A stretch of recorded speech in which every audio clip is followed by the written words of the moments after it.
Welcome to L&D Disrupt, the podcast dedicated to helping you overcome workplace challenges and prepare for the future of work today. I'm your host, Nelson Sivalingam, and I'll be speaking with the movers, shakers, and path breakers in L&D who are reshaping their organizations right now. Join us each week as we delve into the highs and lows of work in the industry to get to the real nitty-gritty stuff that you actually care about. So Natal, thank you for joining us today. For everyone who's not familiar with L&D Disrupt, it's a podcast powered by How Now. Every 2 weeks, we speak to people, experts, disruptors, game changers in the industry, break down a topic and try and give you things you can apply to your everyday. And today, that topic is how do we build an Agile L&D approach? Some of you, if you're joining live, we've already been speaking to Natal, but Natal is the Chief Trend Watcher at HR Trend Institute. She heads up learning, consultancy, and coaching at PXO Culture. And most relevant to today's conversation is the author of Agile HR, Delivering Value in a Changing World of Work. Natal, it'd be great context for you to tell us a little bit about the book, Agile HR, and then whatever you can tell us or you're allowed to tell us about the new book that you're writing on a similar topic. Yeah, sure. Lovely to be here. Hello, everybody. So Agile HR came out a couple of years ago, and it sort of came out sort of the back of COVID. And what's been so interesting is that since then, the topic has really kind of exploded across people teams, and definitely areas like L&D and OD. And it's really because the world it's a complex world now. We face so many big business challenges to solve, from anything from how do we bring AI into the everyday, but protect people's data and human worth? How do we find leaders for roles we don't even know we need yet? How do we find talent in these really competitive environments?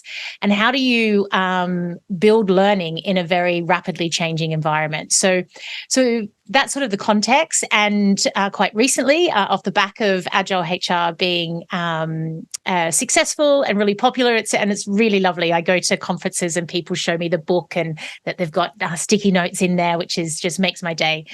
So I've been asked to now focus on agility within learning and development, and also organizational development. So we can talk a bit about that today, but I am frantically trying to get that done at the moment so it can be published early next year. Nice. We wish you all the luck in the world with the process. I'm sure it's not easy. You're right, though. It's such a hot topic still, even now. Like every now and then, just because I'm a bit of a geek, I'll go to Google Trends and look at the search patterns for certain terms and topics in L&D. And even all the varieties you mentioned there, Agile L&D, Agile HR, Agile people approaches, all of those are really at a recent peak. So it couldn't be a better time to be having that conversation. In terms of the external factors that are affecting that, you mentioned a couple there, like the post-COVID world, obviously the economic pressures that we're facing at the moment, how quickly everything's changing, how quickly businesses need to adapt. Is that why now is the perfect moment to start taking this agile approach? And also, I guess, just how would you define at a top level what the agile approach is to L&D? Yeah, sure. So there's a couple of elements to it. So agility, and particularly agile methodology, has been around now for 20 years, but it was always known up until, I would say, the last 5 years as more of a tech way of working. But what's happened is that the reasons that it became so popular in tech are now reasons that business challenges that everyone has to solve. So it's about ultimately managing risk. It's about saying, okay, if I'm going to work on a product design or a project, I need to know that what I'm going to deliver is going to fix the problem, and I need to validate the evidence of that quite early on. I need to have skin in the game, and I can't spend 3 months, 6 months working on quite a large program or solution without knowing that this is exactly what the business needs. And that's and if you think about that concept, that's actually relevant now for anything that you're creating, whether that's a product in the market or whether that is a learning initiative in your organization. also as the world's increasingly complex, it feels like there's so much that we need to solve and you can't do it all. So you have to be quite ruthless to say, okay, this is the most important thing to focus on right now. And how do I start to deliver value as early as possible and then start to build it up? So Agile is about, okay, you still have the same vision, budget, goal, all the things that you would have had in the past around your projects and your program development. But what you're going to do is you're going to say, okay, rather than trying to plan everything up front when I know the least amount of what's happening, let's put everything that we think we need to do in a backlog, and let's now focus on doing something quite quickly to either get a proof of concept or run a quick experiment, or maybe I can release something that gets some value out there, people start to use it, and then I've got some data to start working with that I can now decide, okay, do I keep going that direction or do I change direction? And so the idea is that by working in much more shorter cycles, but aiming to release something of value every cycle, you're continuously getting closer to what works and what doesn't. And you keep trying to get rid of the stuff that's not the right direction or not working, and keep zeroing in laser focus on what is the most valuable thing. And so this is the idea of ruthless prioritization, eliminating waste, but this idea of quickly testing and learning on a kind of quite rapidly, using data to guide your decisions.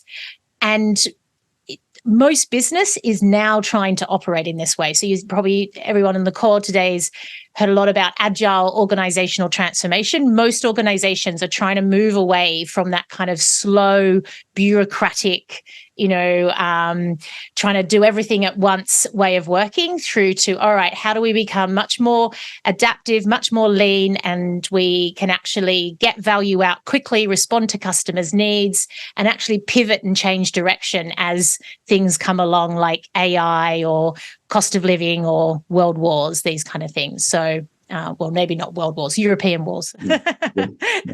No, it's interesting. Dramatic. We're going early. Yeah, exactly. Yeah. One thing I've noticed, I wonder if it's because the world is changing so fast and new complex problems are arriving all the time. Personally, I find it harder to rely on assumptions or what's worked before. So do you think that feeds into that? Because if we know an email campaign worked well 2 years ago, but so much has changed in the external landscape, we can't say just because this worked 2 years ago, it will work now. Is that part of it as well? And why we need to get better at just diagnosing the real problem and then working out the quick way to solve it and get value?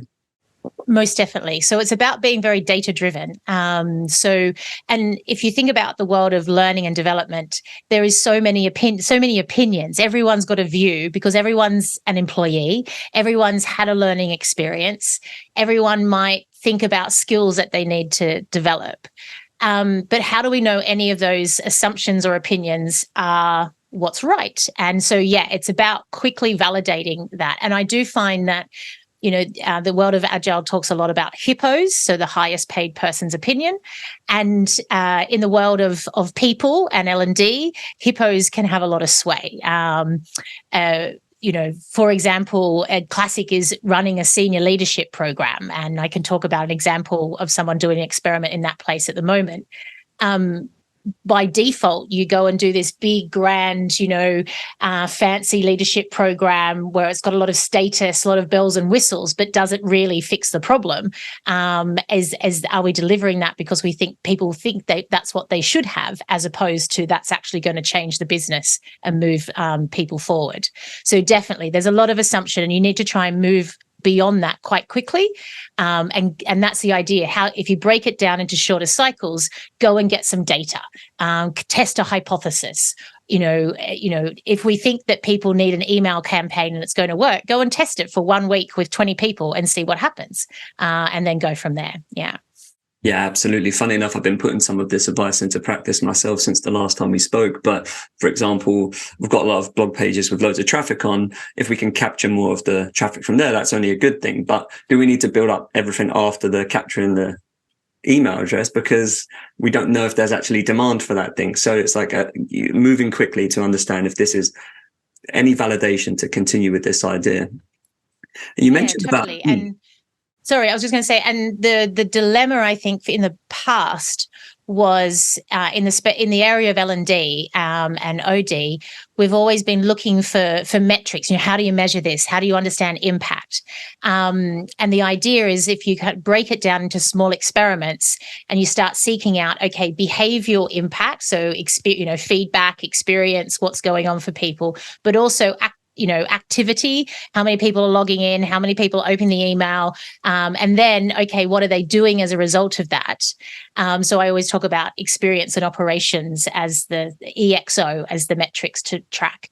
But exactly that, how do you get 5 pieces of data quite quickly to validate that you should do this, or no, you leave it exactly there? And I think that's the big thing. So rather than spending 3 months running a big email campaign and nothing changes, in 1 week, you've proved that it's not the right thing to do, and you can just move on and now focus on a more important thing to solve. Yeah, exactly. Funny enough, before we moved into the sort of fundamentals and the principles of building the Agile approach, I did want to ask you about the benefits for L&D pros specifically. And you kind of covered it a little bit there.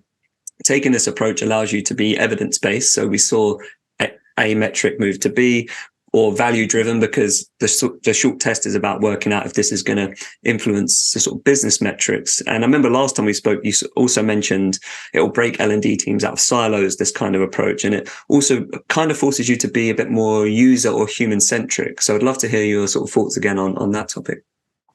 Yeah, definitely. So if you think of, so the concept of Agile is that you get close to your customer. So the idea is that by being able to respond ideally immediately to your customer needs, you're better able to understand that you're delivering value to that customer. So if we take that into the world of learning, that's getting really close to our people and being very user or human-centric in how we deliver what we're doing. So we need to understand, what are their problems, how do we fix them, and how do we get evidence that we're fixing their problems. The other thing about Agile, however, is it says actually to be able to respond and deliver this value in this short cycle, you actually need all the skills in the team to get the job done. So you can't be constantly handing over to other parts of the organization or other silos. And what we're starting to see in the world of learning and development is that actually just being an instructional designer, or just being an e-learning expert, or more and more being a kind of marketing and comms expert, or a people experience design expert, no one topic or expert can actually solve these problems. We actually have to do it together. And more, I would argue that learning problems to solve are very linked to talent development, leadership, reward, performance, all these bigger issues. And so that concept of having all the skills in the team to get the job done now is so relevant to learning and development, and I would say the wider sort of HR people function. And this is part of the trend that you're seeing, is that actually you can't work in a silo to get these problems solved. You actually need to be working in a much more multidisciplinary team, solving one problem at a time, so you can actually deliver at pace rather than trying to do multiple things. And I don't know about you, but in places I've worked, our functional sort of silos lead to a lot of competing remits. So we have a well-being program coming out at the same time as a leadership program, coming out at the same time as a DEI program, and it all competes, and it actually just adds to the cognitive load of our people, and all the messages get lost, and we're actually, we're not being effective in getting, okay, let's get the DEI thing, solved to a certain level. Now move on to the leadership thing, and now move on to well-being. So if we can get value delivered to a certain level in one of them before we move on to the next one, we actually will make more ground. So I'm a big believer in essentially evolving the operating model of learning and development and HR. And we're seeing a lot of that come out. So Gartner, Burson, and others are all now talking about you need to have this big part of it being a sort of a problem-solving multidisciplinary unit. Yeah. And I can talk about a few examples of clients that I work with. And I think there's just been clapping of hands. Yes, people definitely agree. What the funny, I was going to ask you, one thing I've noticed is actually when a lot of those things that are siloed end up competing, it's ironic that they're often aiming towards a similar end point. Like, for example, you mentioned maybe there's an employee engagement thing coming up, there's a well-being thing. Like, ultimately, there will be one metric that's driven that desire. So it could be a feedback survey that says that, like, not enough people are engaged, and the siloed ways are going about the same problem a different way. And that leads us nicely to a really nice phrase you coined in your book, is sort of falling in love with problems, not solutions. And this is a good way to do that, isn't it? You know, the person with the hammer, everything looks like a nail. So if it is siloed, they'll all just be trying to do their one way. Yeah, totally. And what is the problem that we're solving? So, you know, the topics like well-being or flexible working or career development, they're so multifaceted. And as you said, we often start with our assumptions. So a good example was a team that was running these management development programs, and, you know, 2-day management development program covered, you know, all your essentials. But what they found is that people would often walk away and say, oh, I really liked networking as a result. And then also that no one ever had time to attend. So they went, okay, let's just stop that and let's go and actually do some user research and actually spend time with people. And what they found is that managers talked about fixing problems. So they would say, oh, I've got to hire someone tomorrow for my team. I want it to be the best hire. I want it to be a great fit, but I don't know how to go about it. So in our mind, we go, oh, interviewing skills, but they don't see it like that. They see it as this problem that they need to solve in this moment. Another one is, oh, I've got to have this really difficult conversation. You know, I don't know how to go about it. How, you know, could you help me?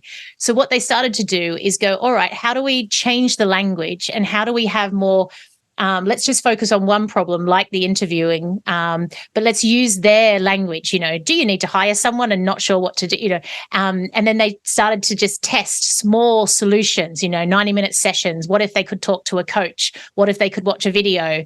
And of course, tried to make it as digital as possible so they could track the results.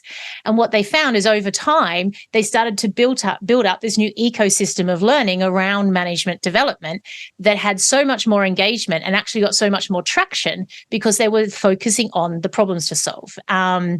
And if we think about a lot of these topics that we face, like well-being, what is well-being? How do you know how to go about it?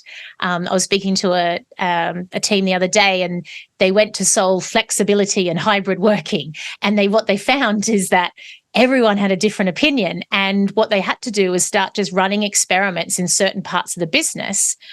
So the relevant teams would create the solution themselves about when you should be in the office and how you should be in the office and what do you do when you're in the office, rather than any kind of top-down solution. For me, that's the key. How do we move beyond the topic and start digging into what is the problem for your context and your culture, your business? Yeah. What I really love about that example is it shows everything that happens in order when you do get the problem right. So like you said, they use the right messaging after that, which means more people are engaged. Then that influences the delivery mechanism, because we know the problem that we're actually solving, the best delivery mechanism would be this. We have a metric that lets us measure if it was useful. And we also have a person who can tell a story about how we helped. So I really love this. Totally. Yeah, exactly. Yeah. And you can take that through, you know, that same approach, you know, that's a classic agile example. Take a complex problem, start breaking it down into smaller problems to solve, and then decide which one to start with first and go and test something, get something going. And you know, not all of it will work straight away, but you haven't invested too much yet. It's been quite, you know, you fail fast, learn fast, that kind of concept, fail cheaply. And then you start to zero in on the things that are working. And then you go, oh, okay, great. Now, if we apply that to the next problem, could we actually scale faster? And you get to your goal at a quicker, a faster pace than actually working on it for 6 months before you release. Yeah.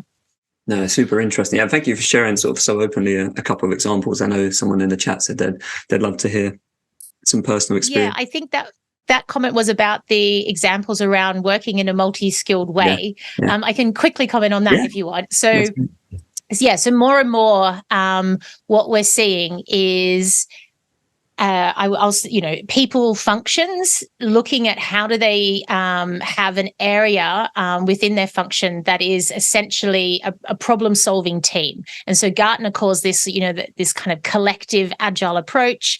Berson calls it systematic HR.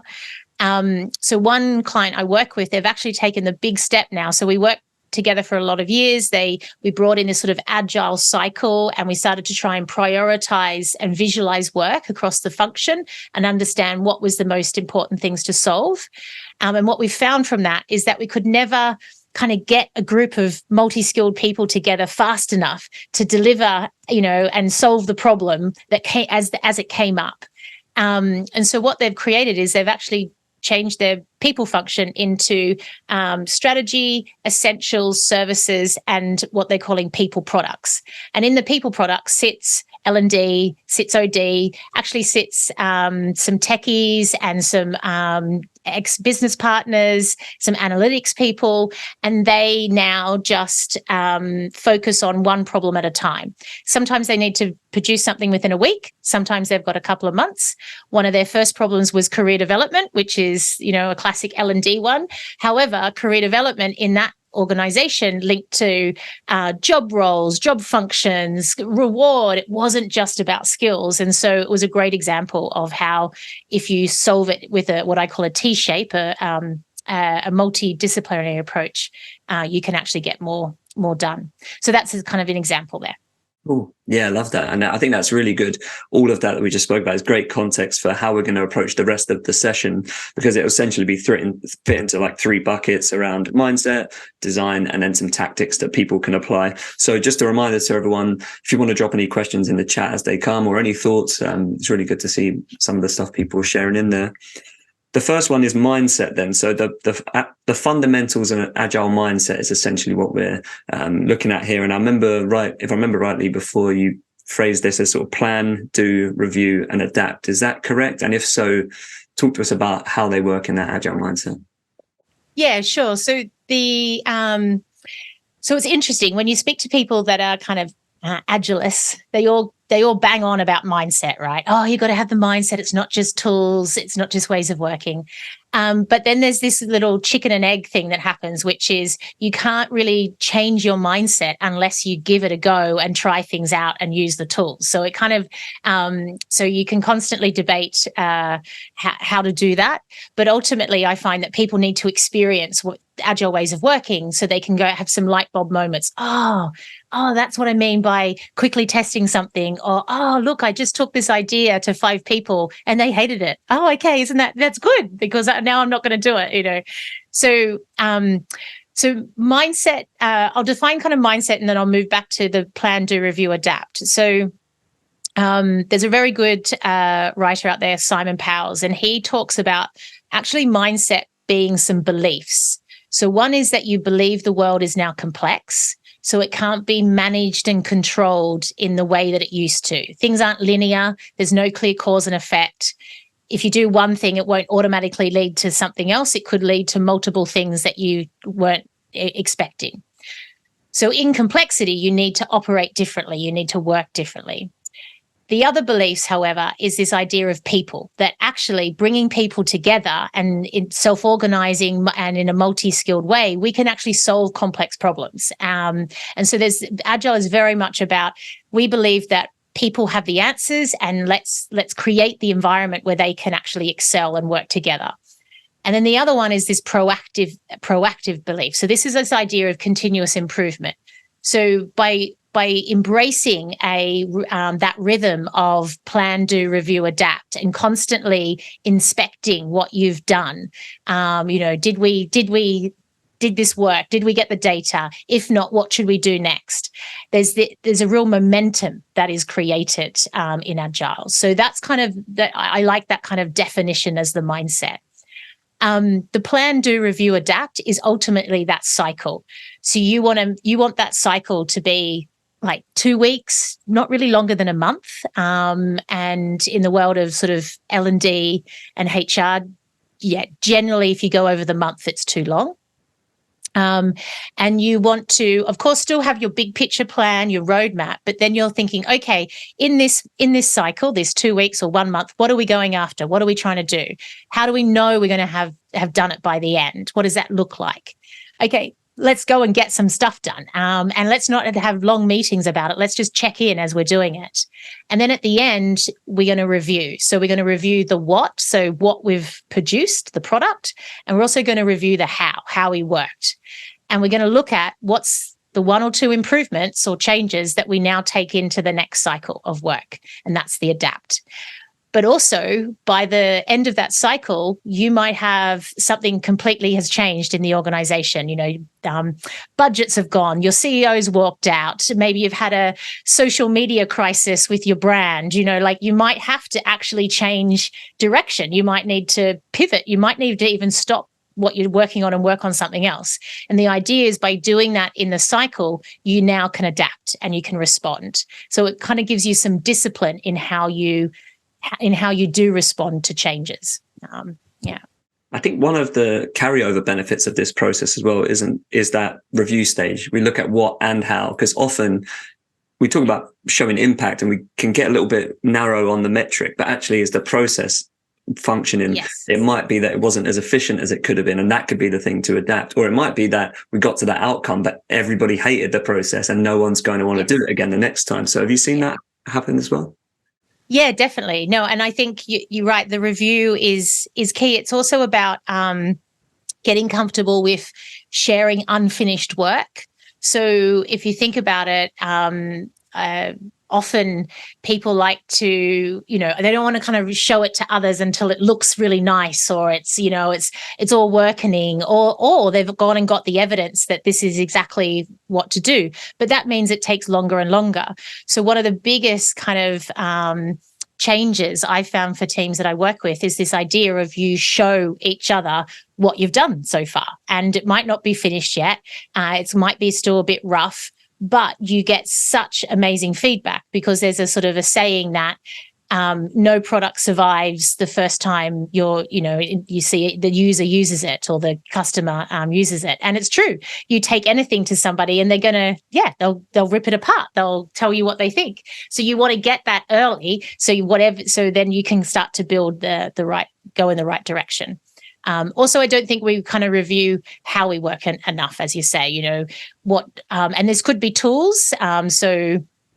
Okay, we've tried to use this Kanban board and it's a total disaster. So let's just, leave it and try something else. Or it could be the matter of, we're always going to speak to our tech team about getting resources to run this program. Could we get the tech team to be part of this team, or how do we create an agreement on how we can actually move faster with the tech team?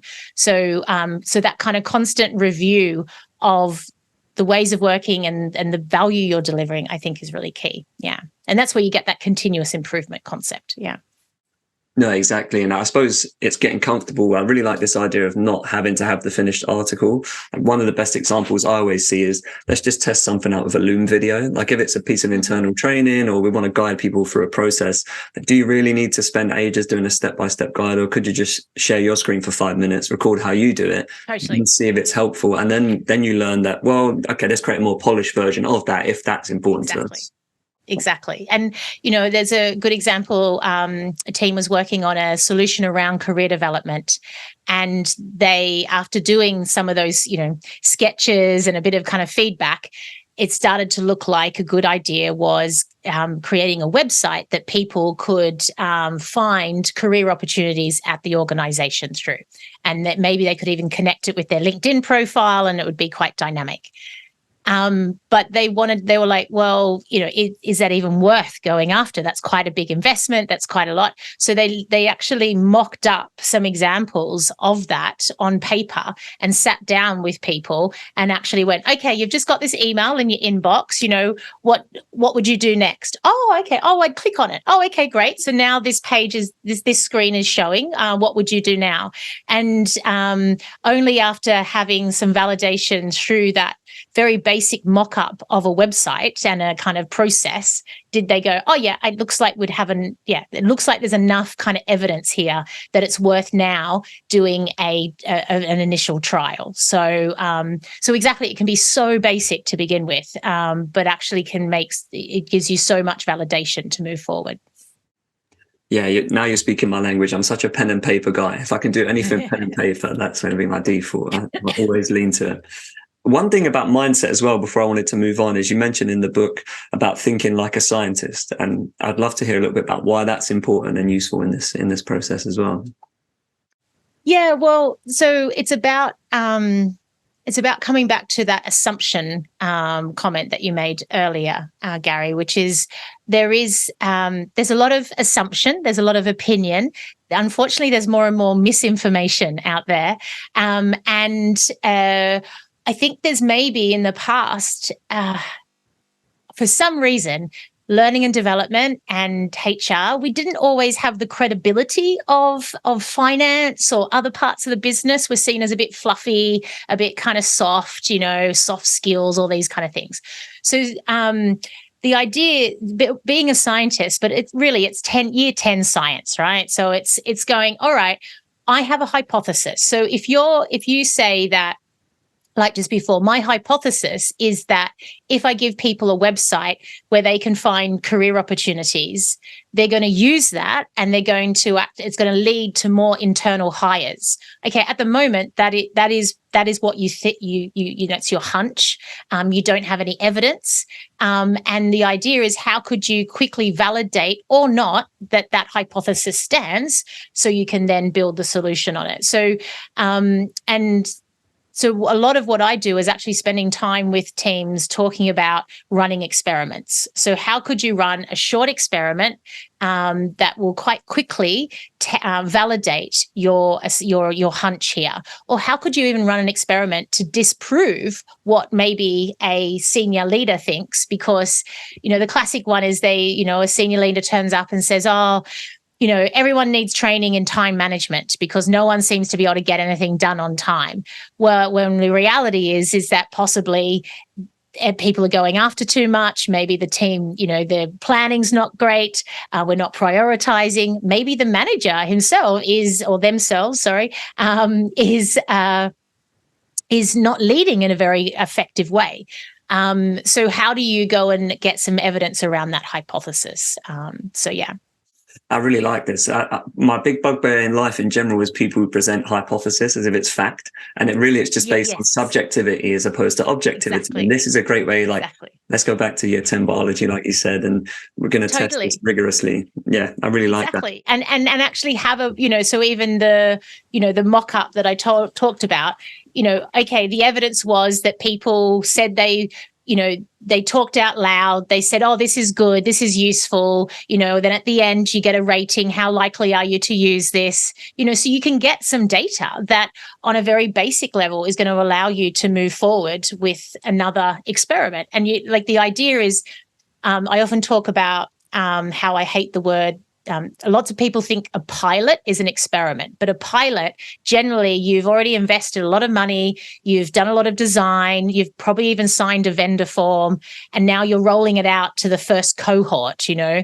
That should actually be at the stage of after quite a few experiments to demonstrate that this is exactly what you need to do. And a pilot should always be your more minimal viable product, that you're going to actually run longer and validate that now you can scale this across the organization. Get your hypothesis, get your method, and go and start testing. Perfect. I'm going to avoid a really nice segue into the design principle thinking, is to come back to a good comment in the chat, actually, because we're going to talk about MVP in a second. But one thing I hadn't thought about that Clement has shared in the chat is that ongoing feedback can help us maybe celebrate small wins. And maybe in the inverse of that is that we don't invest months and months into something that fails, and therefore everyone feels super deflated. So have you seen that kind of help feedback culture as well, and positivity and that sort of thing? Yeah, totally. Working in a more agile way generally is more energetic and engaging. So people feel like, so because they see that value getting delivered, and definitely, having several small wins is actually, I personally, but it seems to be also the teams I work with, is more engaging and more kind of energizing than waiting, for longer for maybe what's considered a big win. But what is a big win? Because we also, the idea of, a lot of people talk, you mentioned minimal viable product and experimentation, showing unfinished work. People go, oh, but I want it to be kind of perfect. I kind of get a bit scared about releasing something that's not good yet. And I was like, well, but what's the definition of good and perfect? It's that people use it, people see value in it. You've got to get that evidence early. And if you do, it really make you go, excellent, we're going in the right direction. This is quite energizing. Yeah, for sure. Oh, yeah, I love that. As you can tell, I love a tangent, so I'm going to remove myself from many tangents moving forward. But to move on to the next part about design thinking, design principles. So what I really wanted to ask you about in this section was, why do agile ways of working and design thinking go hand in hand? And what are the sort of design principles we can apply in this agile approach that will be effective for L&D? Yeah, so I make a very strong point that agility in the world of learning and development and OD can't be separated from design thinking. So, and that's where you get that human-centric design. That's where you get that good discovery work. And it is that kind of concept of prototyping and testing before you go anywhere near kind of implementation. And so I think, and the reason I kind of emphasize that is that often agile can be seen as kind of delivering the project, so you might use a Kanban board or a Scrum board. You might effectively manage your backlog, and then you start to deliver in iterations. But if you don't know what the problem is to solve yet, or you actually haven't spent time doing that discovery, then you start running that project, and you'll keep running into problems where you go, oh, actually, we've just delivered something and it hasn't landed the way we thought. And I've found that when I work with L&D teams and people teams, that we often start projects without clearly understanding the problem that we need to solve, because we're going to deliver a leadership program that we've talked about is needed, but we haven't really decided, well, what's the problem that we're solving here with this leadership program? So design thinking, I think, is invaluable. You can do it, of course, continuously through your agile project, but it's particularly useful at the start. And I even sort of advocate doing what I call a design sprint, where you actually spend time researching and then defining problems. And then you come out of that with a list of prioritized problems to solve. And that's your project. Okay, we're going to start with this problem, or we're going to try and run with 2 problems first. We're going to actually start to get solutions out for those, and then keep going from there. So that's why I put the 2 together. And then what I've found is that as people start to use these methods and start working in these more multidisciplinary ways, there's been some design principles that really kind of guide the way people work, and is also what I've kind of based this second book on. So principle 1 is human-centered design. So this idea of, how do you empathize with the experience of work? How do you properly research what's going on through personas, experience mapping, interviews, data, all of it. So how do you actually do an evidence-based research and then move this into a design that is user-friendly, that's going to add value to the human experience? The next one is T-shaped people and T-shaped teams. So this is working multidisciplinary. Product mindset. So we need to start to embrace this idea that we build products and we manage products, and therefore you might kill products as much as release new ones. This idea of, what is the products and services that make up the employee experience? Principle 4 is experimentation, of course, and MVP. And 5 is deliver with impact. So how do we know that we're delivering? What's the measurement? And then, of course, principle 6 is scalability. So all of that's great, but can you do it at scale? And what I've found is that if you properly test it and you do that kind of sequence of, sketch it on the notepad first, and then run a little experiment, and then run a longer experiment, then run a kind of minimal viable product pilot. By the time you then say, right, let's release it to 100,000 people, you're fine because you've validated at every step. Yeah, I guess in some ways are these steps that we need to follow in order to an extent. Like you said, the human-centered part helps us understand what the problem is. Once we know the problem, we work out the people we need to work with in the T shape, like the multifaceted. Then we can kind of work out what the product is, and then we kind of experiment. We know the goals. So in some ways, it sounds like maybe they're to be followed in order. It is, though nothing is linear anymore. So, but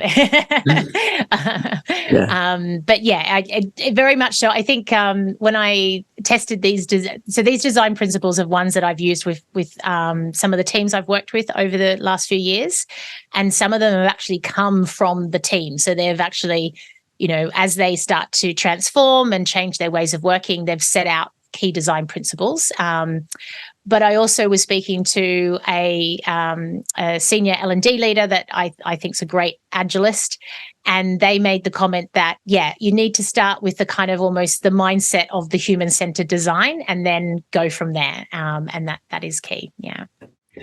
There's a couple I wanted to just ask follow-up questions on, because I think they might be the areas where people can get pushback. So when it comes to getting that MVP product ready that we can test and roll out, are there any sort of best practices, and how do you position it to people as, the reason we're going to test this is because it will help us fail fast? Because some people, they don't want to see us fail in any capacity, maybe in the business, or if they think that we're assuming it might fail in some way, they might be like, why are we testing it? So I'm just curious to see if you've come across that pushback. Yeah, definitely. So there's a couple of kind of principles with it. So one is be transparent. So and talk about why is it an experiment, what data we need to actually collect. And I wouldn't necessarily always emphasize the failing part, but I would emphasize the risk of not validating that this is the right investment to make, that this is the right kind of commitment of people's time before we make the decision. So, and it comes back to that's why I like the term scientist. So by actually presenting it as a controlled experiment where we have an aim, we have a hypothesis, we've got a method, and this is how we're going to track it. If you actually share that and you talk in that language, that actually often resonates with our business stakeholders. And if you talk about, well, actually, I don't want to ask for the whole budget yet until I am absolutely sure that this is the right thing to invest in. Are you happy with that? And if you talk in that kind of language, people often are much more open to it. Also, we haven't sort of talked about this so much, but everything that we do, it can't just be about employee survey engagement data. There's business bottom line, there's customer end customer metrics. So how does this impact costs, retention, productivity? So, and start talking about things about situations in business metrics. And if you can make that link, then generally people are quite willing to run the experiment. But yeah, I veer away from saying, oh, well, we need to kind of find out if, is this going to work or not? No. Okay, we're going to run an experiment. We're going to do it this way. It's going to run for, 2 months. At the end of it, we're going to assess this data. This is what we're looking for. And then at the end, we're going to be confident that we can make an investment decision. And if you speak in that language, generally business leaders quite like it. Yeah, I've learned that the hard way. I've worked in a couple of companies that really didn't see the value in marketing, or especially the sort of value of content marketing. And unless you broke it down really into their terms about the benefits it would have to them, there was always that resistance and skepticism. Totally. And I can speak from personal experience that approach of laying it out and why we're doing it. The risk of doing nothing is a great thing as well, because I think people are reluctant to change. So if you can challenge the status quo in the sense of if we keep doing this the same way, we also might go backwards and then forwards. And the other one was scalability. I'm just curious about if you have any experience or you've seen teams knowing when to stop, or like, have we iterated to the point now where we know this can be scaled rather than continuing to iterate? My example would be when you've design something and then like an image, and you're just tweaking with it for the sake of tweaking with it? Like, is there a good way to recognize when we're at that point where we've iterated to the validation stage and then we should scale it? Yeah, totally. I think it's about, so it depends on what it is. But if you are thinking this is a solution that you're wanting to scale across the thousands, then you're mindful of how it's designed. You know, you're thinking from word go, okay, can it work for a few, but also a many? So can it be, you know, is it digitally enabled? Or how would this work if I needed to do it across different time zones and cultures and countries? Is it, you know, so, and that's, you know, as much as a coaching solution through to a kind of large skills program. And then at your early stages, exactly, you're testing against some, you know, some of those kind of scalable principles. All right. So yes, this fixes the problem. People are having a great experience either with this coach, but now, but we know that we wouldn't be able to have a face-to-face coaching for every single person. So how do we now bring that into an environment where we could maybe scale that? So yes, you're kind of, by validating at different levels, you're ensuring that the solution that you then do release at scale is going to work. Yeah. So a good example is a team at the moment is looking at senior leadership, and we're talking about your top executive leaders. And they wanted a solution that was cost friendly, but also they do have a more hybrid global network now. And so they're like, we can't really fly everyone in for a, 2-3 day program with a business school like you kind of used to, and like a lot of people are asking for. So, but there's things that people want from that. People like status. People like the ability to experience, learn with other senior leaders. But also you can't really invest in something like this unless you get something out of it. So we really want them to kind of work on something that changes the strategy or has a direct impact on the business. So they sketched things out. Then they started testing a few solutions. And what they're doing is they're now running a small experiment, I think just with 9 leaders to begin with, where they're engaging with a business school that does a digital platform, but it's got a coach in there, and they're working on a project that is then going to be assessed by the COO. And so they've got these different elements and they're tracking each one. And I think they've got 5 hypotheses.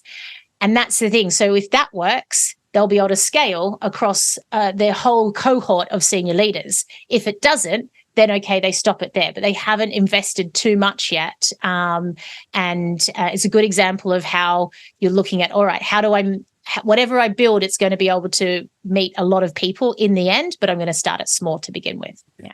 No, I love that. I hadn't really thought about that situation where not everything's scalable. So, but if we understand the problem, we know there might be different levels to it. Yes. Which is cool. To move on to the final part of it, for a few minutes, it would be any sort of tactics and tools and agile ways of working that people could go and apply. So one thing you mentioned a bit earlier that I know you mentioned in the book is eliminating waste, using tools like Scrum and Kanban, I think it is. And then maybe also, I think you touch upon like how we remove the sort of impediments in the process and prioritize the improvements for people. So yeah, I guess any sort of general tactics and tips you'd apply there. Yeah. So I suppose for me, there's a couple. One is this plan, do, review, adapt. So start thinking in these shorter cycles, and start thinking in multidisciplinary ways. So how do I, even if you are an L&D team, so L&D teams that I'm working with, they are looking at, all right, how do we work together as a team as opposed to single sort of individuals working on different programs? How do I, and in that team, you might have someone that's good at user research. You might have someone that's great at e-learning design. You might have someone that's great at talent development. But actually together, you'll be able to accelerate and actually deliver faster. So for me, that's a key tactic. How do you start to, because what I have found with a lot of teams when I start working with them, like I was working with a small OD team recently, and someone was looking after a leadership program, someone was looking after well-being, someone else had they were helping different parts of the business do transformation. They were all then contributing to, a joint project. And so they had so many projects on the go at the same time and were struggling to get any of them done and also do them well. So for me, it's kind of sort of let go of that. You all have fantastic skills, but it would be better to work together to deliver that. So that's a key tactic. And then the other key thing is visualize your work. So ideally start to use something like a Kanban board, get all the work up there, visualized, and start thinking about, all right, what's the most important thing to work on now and why? How do we move that into the done column so we can get to something else? And then you'll start to think more about work in progress, capacity, and you can start to assess value. All right, are we really working on the most valuable thing?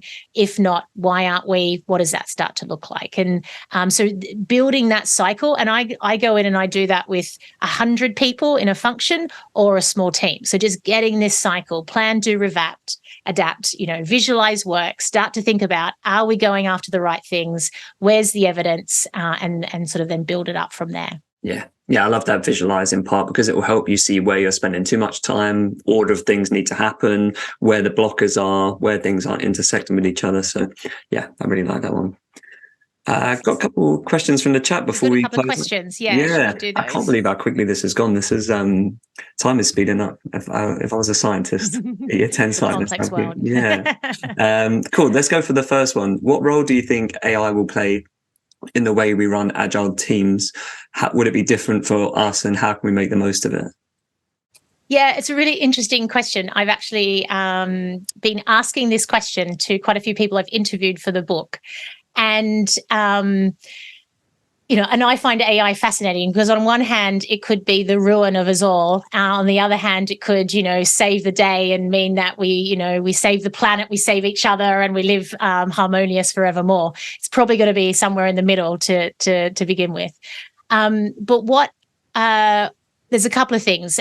One is that we need to be having conversations right now about what AI is and how do we start to use it. We can't veer away from it. It actually could be a great thing for learning and development teams. So, for example, someone demonstrated to me the other day, they were looking at using AI to help people actually define problems to solve, like we were talking about earlier, and then design a basic kind of content structure and program about how you would maybe go and upskill in that area.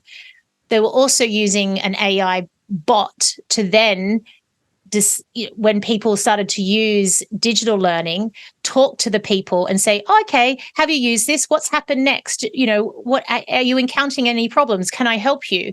And we've kind of heard some about like those coaching bots, but what was interesting is they were then taking that information and producing a report that the L&D person could then use to identify how to improve application of skills. Or, okay, so we've got managers doing this particular skills program, but what they're finding is that when they then go and work cross-culturally, this doesn't work for them anymore, or they're having problems. Or so it was really interesting how the idea was accelerating sort of learning needs analysis and problem analysis by integrating AI. Yeah. The big thing about that was actually making sure you were sourcing the data. You sourced from data that you knew what the data was. So they built their own data bank. And that's the big thing for me, is that we can use so much AI to create more personalized experiences, to kind of target moments that matter. We know some of these moments. However, we can't be just giving data over to ChatGPT and others. We need to actually understand, how do we build our own data sources and be very comfortable of how we're using people's data.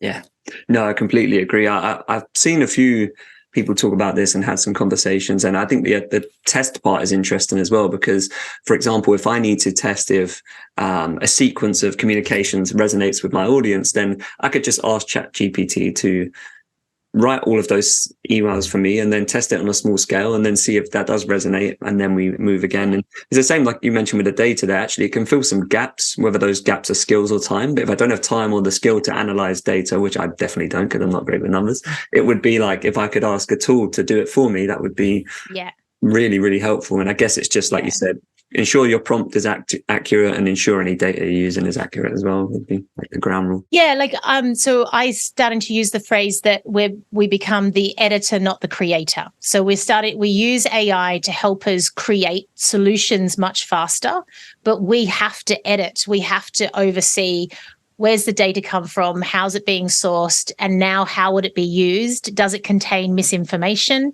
And I was talking to someone the other day, and he said, if you're going to use ChatGPT to go, oh, how do I design a learning program? Then you're not really, all you're doing is asking for content that's already generic and is already available. What would be really interesting is understanding what the manager of the organization might be asking ChatGPT. Oh, when I need to work with this particular strategy, I'm really struggling to understand how to, assess the business impact in this way. If you could go and get those questions, then you'll be able to design great courses. So it's actually thinking beyond the generic information and that's out there in AI, and thinking about how does it help us solve problems. Yeah, exactly. We've come full circle on the define the problem, and therefore the prompt you put into AI is going to be something niche and targeted. It's all about your prompting. Your prompt sausage, I've learned. I was trying to do it. The quality of the prompt, exactly. You might not be familiar with this book. We've got another good question. If you know the book, this is Learning Experience Design from Niels Floor. Talks more about designing experiences instead of products. Any sort of thoughts on that? Are you familiar with the book at all? Yeah, totally. It's a great question, and I think that's the problem now when we kind of hear products versus experience. For me, they all relate to each other. So ultimately, you're building an overriding learning experience, or I would go further to employee experience. But to do that, there's a series of product solutions, services that make up that experience. What the danger is, I think, particularly with learning and development, is that we get so hooked on releasing and launching new experiences that we're not conscious of what's already in that ecosystem, what's already sitting there, what's working, what isn't, what do we need to maybe maintain, what do we need to innovate, what do we need to kill. So I like to see it as, if you think more about like a customer experience, what are all the different products that are making up that overriding learning experience or employee experience, then you've got it's basically portfolio management in many ways. And so one of those products will be an amazing, groundbreaking, super innovative learning experience. But in my mind, it sits on this portfolio where there's other learning experiences or other products. And you need to understand, well, if I release that, is that going to clash with something that already exists? Do I need to get rid of something to then release this new thing? And if I do release it, who maintains it? What happens to it? Where does it go? Does it just add to my BAU? So it's all about how do we maintain these experiences over time when I talk about product led.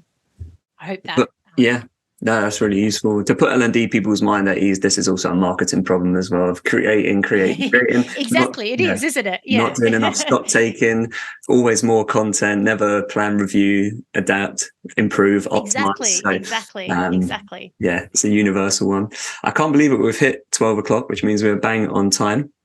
Natal, what we'll do after the show in all the comms and the description, if you're listening to the recording of this, there'll be a link to connect with you, learn more about PXO culture, and a link to go and check out Agile HR. Also put a link in there to our next episode. If you want to join us again live, it's about L&D life hacks. We did this once before. I've got 3 great experts joining me to share their 3 best pieces of advice.